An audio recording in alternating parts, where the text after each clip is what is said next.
Hello दोस्त, स्वागत है आपका हमारे एजुकेशनल यूट्यूब चैनल जीएसजी के एजुकेशनल पॉइंट में। आज हम लोग भक्ति आंदोलन से जुड़े हुए कुछ तथ्यों को समझेंगे और देखेंगे। भक्ति आंदोलन क्या था, कैसे आया, किन किन के द्वारा प्रचार हुआ, इसका प्रचार प्रसार हुआ भारत में, कब कब हुआ और कौन कौन सी मठों की स्थापना की गई, इसके बारे में हम लोग इस वीडियो में जानेंगे और देखेंगे। बहुत सारे काफ़ी क्वेश्चन इससे आते हैं एग्जाम्स में, परीक्षाओं में। पहले वीडियो शुरू करने से पहले आप लोगों से एक रिक्वेस्ट है कि चैनल को ज़्यादा से ज़्यादा सब्सक्राइब करें और शेयर करें अपने ग्रुप या दोस्तों के साथ, ताकि जितना ज़्यादा शेयर करेंगे, सब्सक्राइब करेंगे, हम लोग बहुत जल्द, मैं हर बार इस बात को बोलता हूँ कि बहुत जल्द हम लोग लाइव आ जाएंगे। क्यों, जब ज़्यादा सब्सक्राइब्स बढ़ेगा तो लाइव जब आ जाएंगे तो हमारे लिए बहुत आसान हो जाएगा और थोड़ा डिजिटल पूर्ण रूप से हो जाएंगे तो और अच्छी चीज़ों से हम लोग पढ़ेंगे। जैसे टेस्ट सीरीज जो होगा, ऑनलाइन टेस्ट सीरीज भी चलाया जा सकता है, ऑनलाइन जियोग्राफी जो भी है 3D में बताया जा सकता है, ये सारी चीज़ें होगी। चलते हैं आज हम लोग वीडियो में। पहला देखिए, भक्ति आंदोलन से जुड़े हुए तथ्यों में देखेंगे पहले शंकराचार्य के बारे में। शंकराचार्य कौन थे और इनका जन्म कहाँ हुआ था? शंकराचार्य का जन्म पूर्णा नदी के किनारे कालदी में मालदा, केरल के तट पे, केरल में हुआ था, केरल राज्य में। अब पूछा जाता है केरल राज्य से कई ठो क्वेश्चन, अगर देखा जाए तो कई क्वेश्चन बन सकता है। केरल राज्य के किनारे जो प्रायद्वीपीय पठार है वो कौन सा तट है? तो मालाबार तट है, उसको मालाबार तट कहा जाता है। और किस घाट में पड़ता है? पश्चिमी घाट में पड़ता है। पश्चिमी घाट में केरल पड़ता है। फिर केरल के ही साइड में लक्षद्वीप पड़ता है और लक्षद्वीप में जो है वह एक कैसा द्वीप है? प्रवाल से बना हुआ एक द्वीप है, मूंगों से बना हुआ एक द्वीप है जो अरब सागर में पड़ता है। इसी केरल में सबसे पहले कालीकट जो बंदरगाह है केरल का, उसी केरल के कालीकट बंदरगाह में 1498 ईस्वी में वास्को डी गामा पहले पहुंचा था भारत में, जो कि एक पुर्तगाली नाविक था। तो वो सब हम लोग पढ़ेंगे जब ब्रिटिश इंडिया पढ़ेंगे या आधुनिक भारत जब शुरू करेंगे इतिहास में एक टॉपिक वाइज, तब हम लोग उसको चर्चा करेंगे। लेकिन यहाँ पे भक्ति आंदोलन है। तो शंकराचार्य का जन्म कहाँ हुआ था? तो पूर्णा नदी के तट पे हुआ था, किनारे कहाँ? मालदा गांव था और राज्य का नाम केरल था। कब इनका जन्म हुआ था? तो 788 ईस्वी में, AD में, 788 ईस्वी में इनका जन्म हुआ था शंकराचार्य का। इनके ऊपर बौद्ध धर्म के शून्यवाद का सबसे ज़्यादा इफेक्ट पड़ा था। बौद्ध धर्म के शून्यवाद का इफेक्ट पड़ा था इनके ऊपर।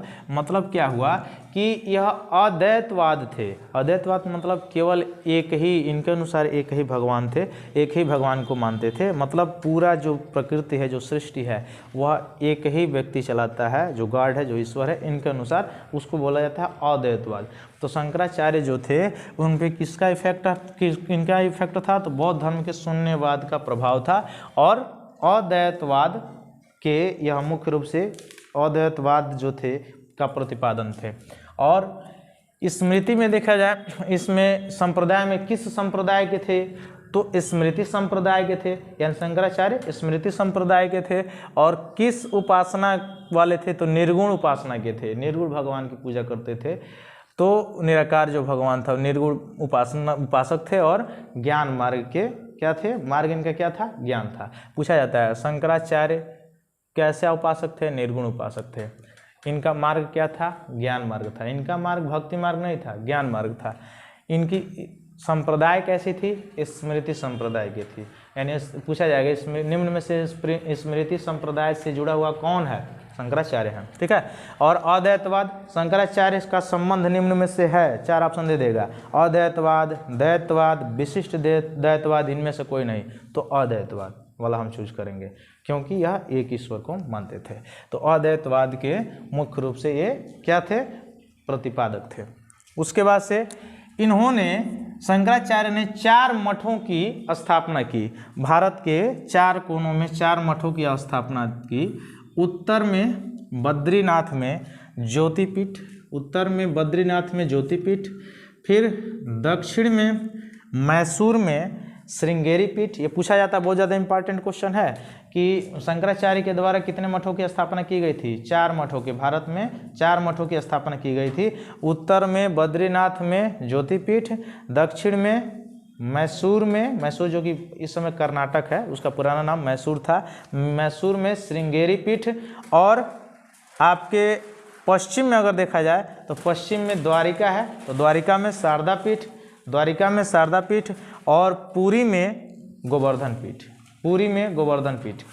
इसके इन 4 पीठों का इन्होंने स्थापना किया था। 4 पीठों का स्थापना किसने किया था? 4 पीठों का स्थापना किसने किया था? शंकराचार्य ने। यानी शंकराचार्य के द्वारा 4 पीठों की स्थापना की गई थी। उत्तर भारत में, यानी उत्तर में बद्रीनाथ में ज्योतिपीठ, दक्षिण में चलेंगे तो मैसूर में श्रृंगेरी पीठ, पश्चिम में चलेंगे तो द्वारिका में, तो द्वारिका में जाएंगे तो शारदा पीठ, वैसे ही पूर्व में चलेंगे तो पुरी जो कि उड़ीसा राज्य में पड़ता है, उसमें कौन सा? गोवर्धन पीठ, गोवर्धन पीठ। यानी भारत में 4 पीठों की स्थापना शंकराचार्य के द्वारा की गई थी। अब मैसूर की श्रृंगेरी वाला जो ये पार्ट है, जो चंद्रगुप्त मौर्य से संबंधित एक क्वेश्चन हम इसमें रिलेट कर दे रहे हैं, कोरिलेट कर दे रहे हैं। चंद्रगुप्त मौर्य जो है अपने शासन के अंतिम दिनों में पूरे राज्य पाठ को त्याग कर, चूँकि वह जैन धर्म के उपासक थे, पूछा जाता है, बहुत ज़्यादा क्वेश्चन पूछा जाता है कि चंद्रगुप्त मौर्य किसके उपासक थे, कौन से धर्म को मानते थे? तो मानते थे किस धर्म को? जैन धर्म को। लेकिन उन्हीं के प्रोसेस में, उन्हीं के वंश में, मौर्य वंश में ही आगे जो अशोक हुए वो क्या थे? बौद्धिस्ट थे, बौद्ध धर्म को मान। लेकिन हालांकि पहले नहीं थे बौद्ध धर्म से संबंधित, जब कलिंग युद्ध हुआ और उन्होंने अहिंसा का मार्ग चूज किया तब वो बौद्धिस्ट हो गए, ठीक है। तो उसमें हम लोग अशोक में पढ़ेंगे। लेकिन तो मौर्य वंश ही है उसमें, लेकिन 2 चीज़ें हो गई। मौर्य वंश का संस्थापक चंद्रगुप्त मौर्य ने किया था कौटिल्य उर्फ चाणक्य उर्फ विष्णुगुप्त की सहायता से, ठीक है, मौर्य वंश की स्थापना की गई थी। उसमें जो चंद्रगुप्त मौर्य थे वह जैन धर्म के उपासक थे, मानने वाले थे, और जो अशोक हुए वह बौद्ध धर्म के। लेकिन दोनों मौर्य साम्राज्य से ही संबंधित हैं। उसमें पूछा जाता है कि चंद्रगुप्त मौर्य अपने शासन के अंतिम दिनों में कहाँ गए? तो शासन के अंतिम दिनों में जब शासन उनका खत्म हो गया चंद्रगुप्त मौर्य का, तो कर्नाटक के श्रवणबेलगोला, कर्नाटक के श्रवणबेलगोला चले गए और यहीं पर अपने प्राण को तपस्या करके त्याग दिए। कहाँ पे? श्रवणबेलगोला में। कौन? चंद्रगुप्त मौर्य। यह कहाँ पड़ता है? कर्नाटका में पड़ता है। और इससे ये कोरिलेट किया है, तो इसको देख लीजिए शंकराचार्य को, कि शंकराचार्य 4 मठों की स्थापना किए। उत्तर में बद्रीनाथ ज्योतिपीठ, दक्षिण में मैसूर, मैसूर में कौन सा पीठ? शारदा पीठ। फिर से पश्चिम में देखा जाएगा तो द्वारिका में कौन सा पीठ? द्वारिका में आपका हो जाएगा शारदा पीठ, और उधर पूर्व में देखा जाएगा तो गोवर्धन पीठ। यानी 4 पीठों की स्थापना किया गया था शंकराचार्य के द्वारा। ये था शंकराचार्य से जुड़ा हुआ तथ्य। अगला इसके अगले क्रम में चलेंगे तो अगले क्रम में है रामानुजाचार्य। इनके बारे में अगर देखें तो यह 12वीं सदी के आरंभ या 12वीं सदी के समकालीन थे। रामानुजाचार्य जो थे, इनका जन्म कहाँ हुआ था? आंध्र प्रदेश के त्रिपुती में हुआ था। आंध्र प्रदेश के त्रिपुती में किनका जन्म हुआ था? रामानुजाचार्य के। यह कैसे थे? तो यह विशिष्ट द्वैतवाद, मान किसी एक विशिष्ट प्रकृति को मानने वाले व्यक्ति थे। तो यह किसके मुख्य रूप से यह किसके प्रतिपादक थे? जो रामानुजाचार्य थे वह किसके प्रतिपादक थे? तो विशिष्ट द्वैतवाद के प्रतिपादक थे। उसके बाद से इनकी भक्ति शाखा कैसी थी? इनका संप्रदाय कैसा था? तो श्री संप्रदाय था। इनका संप्रदाय श्री संप्रदाय था। लेकिन उपासना का मार्ग कैसा था? तो सगुण भक्ति उपासना। कौन सा उपासना था? सगुण भक्ति। और मार्ग क्या था? तो इसमें शंकराचार्य में ज्ञान मार्ग था, लेकिन इनमें क्या था? भक्ति मार्ग था। इनका क्या था मार्ग? भक्ति मार्ग था। इनका जन्म आंध्र प्रदेश के त्रिपुती में हुआ था। इन्होंने बदरायण के भाष्य तथा वेदांत सूत्र, जो बदरायण द्वारा भाष्य लिखा गया था उस समय, या वेदांत सूत्र लिखा गया था, उस पर एक अपना भाष्य लिखा। भाष्य माने एक नोट लिखा, नहीं जैसे होता है 2 किताबों को एक में मिक्स करके लिख देना छोटा सा, वही भाष्य कहलाता है। जैसे हम लोग नोट लिखते हैं वही भाष्य लिखा था। टीका जिसको बोला जाता है, रामानुजाचार्य के द्वारा लिखा गया था। इनकी एक विशेषता ये है कि यह, चूँकि उस समय ऐसा प्रोसेस नहीं था, लेकिन ये पहले व्यक्ति थे कि यह शूद्रों को भी अपना शिष्य बनाए थे। शूद्रों को अपना शिष्य बनाए थे मतलब जो छोटे बहुत ज़्यादा लोअर कास्ट के जो लोग थे उनको भी अपना शिष्य बनाए थे, जिसमें से पहले लोअर कास्ट के जो शिष्य हुए थे वह रैदास हुए थे। संत जो जिनका नाम क्या था मुख्य रूप से रैदास, ठीक है, संत रैदास जिनका नाम है, तो वो इनके शिष्य हुए थे जो कि शूद्र थे, ठीक है। यादव प्रकाश एवं यामुनी मुनि के यह शिष्य हुआ करते थे, मतलब रामानुजाचार्य किसके शिष्य थे, यादव प्रकाश और यामुनी मुनि के शिष्य थे। और इनके शिष्य यानी रामानुजाचार्य के शिष्य कौन थे, रामानंद थे। रामानुजाचार्य के शिष्य कौन थे, रामानंद थे। और रामानंद का जन्म देखें तो 14वीं सदी में हुआ था। रामानंद का जन्म 14वीं सदी में हुआ था। कहाँ हुआ था, प्रयाग के इलाहाबाद, जो कि पुराना नाम प्रयाग है, अब इलाहाबाद हो गया, लेकिन फिर योगी महाराज जी आके प्रयागराज कर दिए हैं। तो प्रयाग इलाहाबाद में इनका जन्म हुआ था रामानंद जी का 14वीं सदी में। यह सीताराम के भक्ति पर ज़्यादा बल दिए थे, ज़्यादा उनकी उपासना करते थे, प्रचार प्रसार करते थे। और इनका मुख्य एक योगदान है कि इन्होंने दक्षिण भारत से भक्ति शाखा के आंदोलन को उत्तर भारत में लाने का कार्य किसने किया था, रामानंद ने किया था। दक्षिण भारत में चल रहे जो भक्ति आंदोलन था उसको उत्तर भारत में लाने का कार्य कौन किया था, रामानंद के द्वारा किया गया था। रामानंद जो हैं इनके कितने शिष्य थे, 12 शिष्य थे। 12 शिष्यों में से जो प्रमुख शिष्य हैं वह कबीर और रैदास, जो कि एक चमार जाति से थे, तो वे 2 लोग थे। तो मुख्य रूप से देखिए एक कोरिलेशन है, रामानुजाचार्य के शिष्य थे रामानंद, और रामानंद के शिष्य कौन हुए, कबीर और चमार जो रैदास थे। तो कबीर जो हैं, जो रैदास थे ललोअर कास्ट के थे, उसमें आप देखिए किताब में लिखा होगा। तो उस समय ऐसा नहीं था इसलिए, लेकिन अब तो हम कॉन्स्टिट्यूशन है हमारे भारत में, हमारे सभी नागरिक समान हैं, ठीक है, सभी नागरिक समान है, चाहे वो कास्ट के कोई भी कास्ट हो, उससे मतलब नहीं है, हम लोग को इससे मतलब है। रामानुजाचार्य के शिष्य कौन थे, रामानंद, और रामानंद के शिष्य कबीर और रैदास, 2 लोग थे। कबीर का सभी को पता है, कबीर का जन्म एक जुलाहे परिवार में हुआ था, जो कि माता पिता का अगर मुख्य रूप से सही से देखा जाए तो अननोन था, ठीक है, कोई फेंक दिया था। लेकिन पूछा जाता है इनके बारे में, एक क्वेश्चन सबसे ज़्यादा इंपॉर्टेंट है कबीर के बारे में कि कबीर किसके शिष्य थे, रामानंद के शिष्य थे। रामानंद किसके शिष्य थे, रामानुजाचार्य के शिष्य थे। कबीर किसके समकालीन थे, माने भारत में उस समय कौन शासक था जब कबीर थे, सिकंदर लोधी वंश उस समय चल रहा था। कौन सा वंश चलता था, लोधी वंश। सिकंदर लोधी के समकालीन कौन थे, कबीर थे। यह बहुत ज़्यादा इंपॉर्टेंट क्वेश्चन है कि सिकंदर लोधी के समकालीन कौन थे, कबीर, अथवा कबीर के समकालीन कौन थे, तो सिकंदर लोधी थे। इंपॉर्टेंट क्वेश्चन है। इन्होंने दोहा बीजक ये सारी चीज़ों को लिखा था, और इनका संकलन इनके दोहा और बीजक का संकलन किसने किया था, कबीर के दोहा और बीजक का संकलन किया था भोगदास ने। भोगदास के द्वारा कबीर के दोहा और बीजकों का संकलन किया गया था।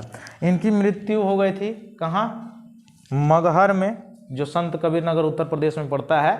उत्तर प्रदेश के संत कबीर नगर जो मगहर है वहीं पे इनका डेथ हो गया, किनका, कबीर का। और जो रैदास थे वह निर्गुण ब्रह्म की उपासना करते थे, उपासक थे, और अपने विचार संत रविदास के या रैदास जो है, संत जो रैदास हैं उनके विचार किस भाषा में है, ब्रज भाषा में। रैदास जी का विचार किस भाषा में, अपने जो भी लिखे हैं लेख वो ब्रज भाषा में लिखे हैं। और कबीर जी जो है बीजक लिखे, लेकिन बीजक को संकलित कौन किया था, भोगदास ने।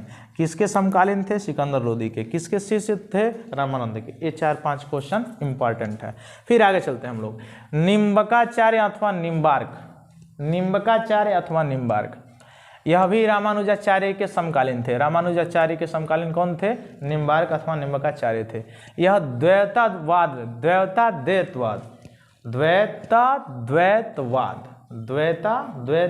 के क्या थे, तो वहाँ के प्रतिपादक थे, यानी द्वैतवाद के प्रतिपादक थे।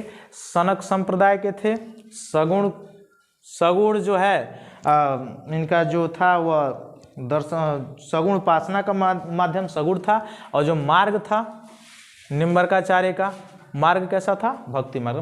मात्र एक ही शंकराचार्य का ही मार्ग ज्ञान मार्ग है, बाकी सबका भक्ति मार्ग है, उसमें तो कोई डाउट नहीं है। लेकिन इसमें और भी देखेंगे तो सगुण, इनका जो है सगुण जो है वह मुख्य रूप से उपासना का मार्ग था, सनक संप्रदाय के थे। और ये चीज़ें इंपॉर्टेंट है, द्वैता द्वैतवाद, ठीक है। तो द्वैतवाद इनका प्रतिपादक था। राधा कृष्ण के उपासक थे, यानी निम्बकाचार्य किसके उपासक थे? राधा कृष्ण के। राधा कृष्ण को इन्होंने शंकर का अवतार माना, माने मानते थे कि शंकर जी का अवतार है, जो भी है। आगे चलते हैं। माधवाचार्य 13वीं सदी में थे, 13वीं सदी के समकालीन थे, 13वीं सदी में माधवाचार्य। यह कैसे थे? तो द्वैतवाद के प्रतिपादक थे। माधवाचार्य किसके प्रतिपादक थे? द्वैतवाद के। देखो, द्वैतवाद के निम्बकाचार्य, विशिष्ट देवतावाद का रामानुजाचार्य और अद्वैतवाद का शंकराचार्य। फिर से देख लीजिए, शंकराचार्य अद्वैतवाद, रामानुजाचार्य विशिष्ट देवतावाद, और उसके बाद से निम्बकाचार्य जो है द्वैतवाद, और माधवाचार्य केवल द्वैतवाद। यह इनके क्या थी? प्रतिपादक थे, इनके प्रतिपादक थे। तो माधवाचार्य द्वैतवाद जो है वह माधवाचार्य थे, इसके प्रतिपादक। ब्रह्म संप्रदाय के थे, सगुण और भक्ति मार्ग था इनका, ठीक है। उपासना का मार्ग क्या था? सगुण था। यह मानते थे कि परमात्मा और आत्मा अलग अलग चीज़ें हैं, आत्मा अलग होता है, परमात्मा अलग होता है। कौन मानते थे? माधवाचार्य मानते थे। लक्ष्मी नारायण के सबसे ज़्यादा उपासक थे, लक्ष्मी नारायण की पूजा करते थे, तो उपासना का मार्ग इनका क्या था? लक्ष्मी नारायण थे। फिर आगे चलते हैं, वल्लभाचार्य। यह किनके प्रतिपादक थे? शुद्ध देवतावाद का। वल्लभाचार्य इसके प्रतिपादक थे? शुद्ध देवतावाद के। और किस संप्रदाय के थे? रुद्र संप्रदाय के। किस संप्रदाय के? रुद्र संप्रदाय के थे। सगुण उपासना का इनका मार्ग जो था वो सगुण था, और जो शाखा थी भक्ति की वह कैसी थी? भक्ति मार्ग की शाखा थी। तो उस भक्ति मार्ग तो सब में, बस एक शंकराचार्य में नहीं है, शंकराचार्य जी को छोड़ देंगे। वल्लभाचार्य 1479 से 1531 तक था, ये थे यहाँ तक। और इनके पिता जो थे, इनका नाम था लक्ष्मण भट्ट, जो तेलंगाना के ब्राह्मण पंडित थे। यानी वल्लभाचार्य के जो पिता थे लक्ष्मण भट्ट, तेलंगाना के ब्राह्मण थे या पंडित थे, जो कि काशी के यात्रा पर निकले थे। तो जब काशी की यात्रा पर निकले थे तभी इनका जन्म हुआ था। किनका? वल्लभाचार्य का। वल्लभाचार्य से यही इंपॉर्टेंट है कि किसके प्रतिपादक थे? या शुद्ध देवतावाद का। उसके बाद से इनके जो लड़के हुए, जिनका नाम था विठलनाथ, उसने कृष्ण भक्ति को, उन्होंने कृष्ण भक्ति शाखा को और भी लोकप्रिय बनाया, और भी ज़्यादा फैलाया। तो यह जो विठलनाथ थे, जो वल्लभाचार्य के पुत्र थे, वह अकबर और औरंगजेब, अकबर के काल के समकालीन थे, अकबर के समकालीन थे विठलनाथ। तो ये अकबर ने इसीलिए गोकुल और जैतपुरा की जितनी भी जागीरें थी, जागीर माने समझ रहे हैं, पैसा वगैरह जो भी वसूला जाता है, नहीं जो भी, जैसे देखते हैं मंदिर में क्या होता है, पंडित जी लोग होते हैं पूजा जो करते हैं, तो मंदिर के नाम से खेत वगैरह सब चीज़ है, जागीरें हैं वो, या गांव वसूलना है, इस मंदिर को इतना तक गांव वसूला करने के लिए दिया जाता है ना, ठीक वही।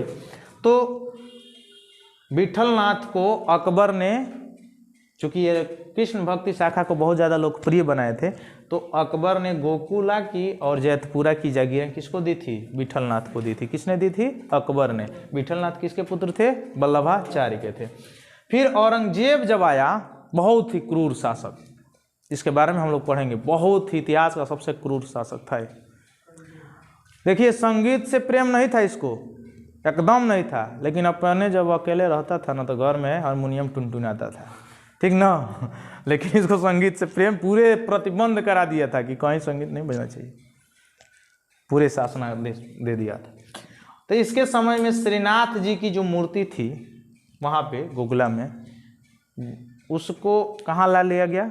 उदयपुरा ही उठवा लाया, ठीक है। बहुत सारे मंदिरों को तोड़े फोड़े हैं सब, जो मुस्लिम शासक लोग हुए हैं पहले के, बहुत तोड़ फोड़ किया गया है। जैसे कुतुबुद्दीन ऐबक द्वारा भी किया गया था, एक संस्कृत विद्यालय को तोड़ के और उस पर 2.5 दिन का झोपड़ा बनाया गया था, ठीक है। ये सब हम लोग पढ़ेंगे आगे। सूरदास के बारे में अगर देखेंगे तो सूरदास का जन्म कहाँ हुआ था? रुनकता गाँव में, रुनकता गाँव में हुआ था। इनसे इम्पॉर्टेंट क्वेश्चन यही है कि कि इनकी भक्ति धारा कैसे थी, सगुण भक्ति धारा थी, सगुण भक्ति धारा थी। और एक इम्पॉर्टेंट क्वेश्चन ये है कि यह किनके समकालीन थे, तो अकबर के भी समकालीन थे। अकबर का जो लड़का था जिसका नाम था जहांगीर या सलीम निजामुद्दीन चिश्ती के नाम पर अपने बेटवा का नाम रखा था सलीम, लेकिन वो तो बकलोल निकला, भाग गया इलाहाबाद। ठीक है, बाद में बहुत सारी घटनाएं हुई, हम लोग पढ़ेंगे आगे। तो यह जो सूरदास थे वो किनके समकालीन थे, अकबर के भी और जहांगीर के भी, दोनों के समकालीन थे।